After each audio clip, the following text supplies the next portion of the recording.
Grades on some of the picks that caught our attention. A lot was made where Jeremiah Love would land, and he ended up going number 3 to the Cardinals. What grade do you give that pick? Everyone's going to go around the horn here. We'll start with RC. Rye, what do you think?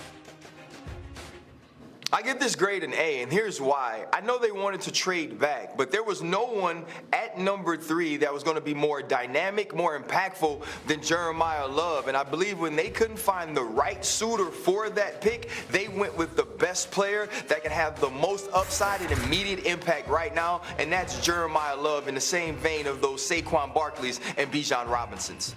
Spears. I agree with RC wholeheartedly. You take the best player that's available when you have so many needs around and throughout your football team. You bring in a stalwart guy that you think can start for your football team with a new head coach and get some of the energy and the juice going while you decide on the rest of your roster. Yep. I'm disagreeing with the both of them and giving this grade a B because, number one, you can't protect them because you have nothing around them, and B, because I'm in no mood to agree with anything that RC and Swagoo has to say this morning. I agree with you, Stephen A. I can't believe they gave them A's. No O-line, no quarterback. What are we talking about here? There had been a lot I'm not agreeing with anything. There had been a lot of talk about the Chiefs adding perhaps an offensive weapon, but they end up trading to number 6 to take a defensive back, essentially. What grade do we give the Chiefs for the pick? Ryan Clark, you first, around the horn again. So it's LSU guy, right? So I'm going to give it a B+. And here's why. You were looking for a Jordan Tyson or a Cornell Tate, but the difference between Mansour Delane and the next cornerback in this draft is so vast. You lost your 2 starting corners if you're the Kansas City Chiefs. He's a perfect fit for what Steve Spagnuolo wants to do. He can play off coverage. He can play press. He's a great tackler, and he competes. He's going to walk into that building on day 1 and be a starter. I love this pick, and I love the aggression to address a need with the best player at the position.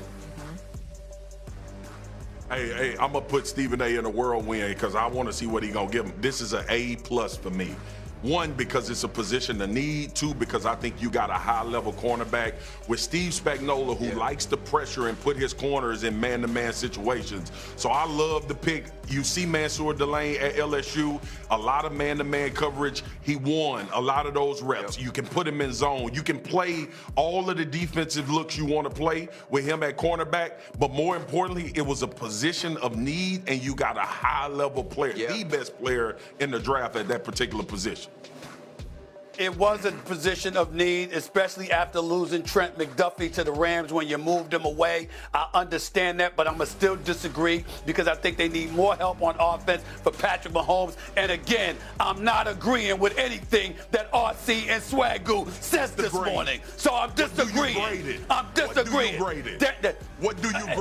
What's the grade? A B. A B, not a B+ and not an A. Do you agree with Just because I disagree with y'all. He said a B+. Okay, not only did they trade Trent McDuffie, they also traded Jalen Watson. So they had a hole to fill there. Finally, I'm not agreeing with anything they say. The Steelers drafted offensive tackle Max Iheanachor at 21 after being on the phone with wide receiver Malachi Lemon while Philadelphia was calling Lemon to draft him at 20. Mess a little bit, but did they do the right thing? What grade do we give the Steelers, Ryan Clark? I'm going to be honest. I give this a C. I think Malachi Lemon was the guy, and Max Iheanachor is a young player in the sense that he's only been playing football since junior college. He's a Nigerian immigrant, so he's still learning to play this game. He's still trying to feel his way through. And think back to Broderick Jones, who was the starting tackle last year, and some of his troubles. I think the Steelers were caught in a bit of a conundrum when you're on the phone with Malachi Lemon, and now you have to go to the next pick or to the next player on your board. They're going to have to do some work in the rest of this draft that they don't have a ton of picks in to find someone on this team that could continue to help offensively because there's so many holes if you're Mike McCarthy's offense. Yeah, look, it's difficult, man, because these guys get drafted and you want to have a great, sound around them and give. But I agree with RC.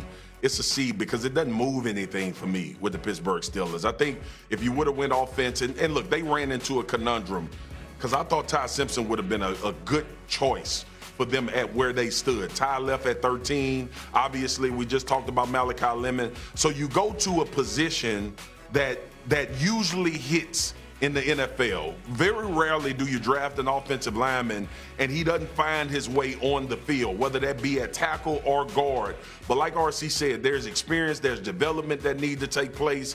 And trust me, these Pittsburgh Steelers fans are not going to be locked in on an offensive lineman next year. They'll be locked in on production offensively. Can they be explosive? All of the things we talked about last year that was missing with this offense. I'm giving it an F. And it's not because of the player. I know that he can play, and I wish him nothing but the best, but you don't have a quarterback to block for. You don't really have a running game to block for. You've got no excitement whatsoever in Pittsburgh right now. Mike Tomlin is working on NBC, so we got to look forward to him instead of being on the sideline for the Pittsburgh Steelers. There's nothing to be excited about as far as I'm concerned. And again, to say anything differently would be agreeing with RC and Swagoo, which I am not going to do. Okay, but maybe getting some protection. He is acting like a baby right now. Hey, I will say this. This feels a lot like talking about Jalen Brunson and Josh Hart and Karl Anthony Towns and Mike Brown right now. So maybe, Swag, we would be giving the same exact grade if we were talking about what we saw on the court in Atlanta last night. An F or a C? Which one would you give? You gave an F, you gave a C. I'm going to get him. Nonetheless, I'm going to get him. Surprise for everyone in round one was that 13th pick, Ty Simpson to the Rams, the heir apparent now to Matthew Stafford. But this is a team that wants to win now. They have Super Bowl aspirations. Yeah. So how do you feel about what they did? Look, there's an old adage in team building that says the best time to get a quarterback is when you don't need one. Now, I know there's going to be a lot of people who say, well, look, this is a team that was really just a couple plays away from making it to the Super Bowl this year. They have a quarterback right now that they're capable of riding his coattails to a Super Bowl here in 2026 if you just kind of build out the team around him. Why go for Ty Simpson? Well, because like I said, you get quarterbacks when you don't necessarily need them, and I guess they feel as though they can continue to supplement this football team throughout the summer and make it strong enough to where they will still be able to contend. This was something that, quite honestly, Nicole, was tipped off to me months ago, and I had put it on social media about the fact that Ty Simpson believed and knew in his mind, based on the intel that he got, that he was going to go high in this draft, and that the Rams were one of the teams specifically that I was told really, really liked him. I never backed off of that. He never backed off of that. He never backed off of coming here and being one of the guys who's going to be in the green room, although there were many people who thought, oh, my God, it's not going to end very well for him. It's going to be one of these situations where we're sitting there chronicling as he falls down the draft board.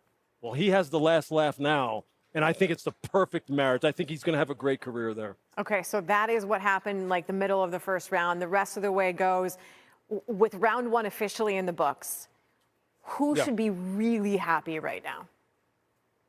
I think it's the New York Jets because of the fact they got three starters. I mean, David Bailey is going to be an instant juice guy for them, and it's going to give them instant pass rush off of the edge. Omar Cooper Jr. as a wide receiver is another weapon, along with Kenyon Sadiq, the tight end from Oregon, that gives their offense now some ability to really push the ball down the field and make explosive plays. We talked about that all night here tonight. We've been talking about it with Jeremiah Love in particular.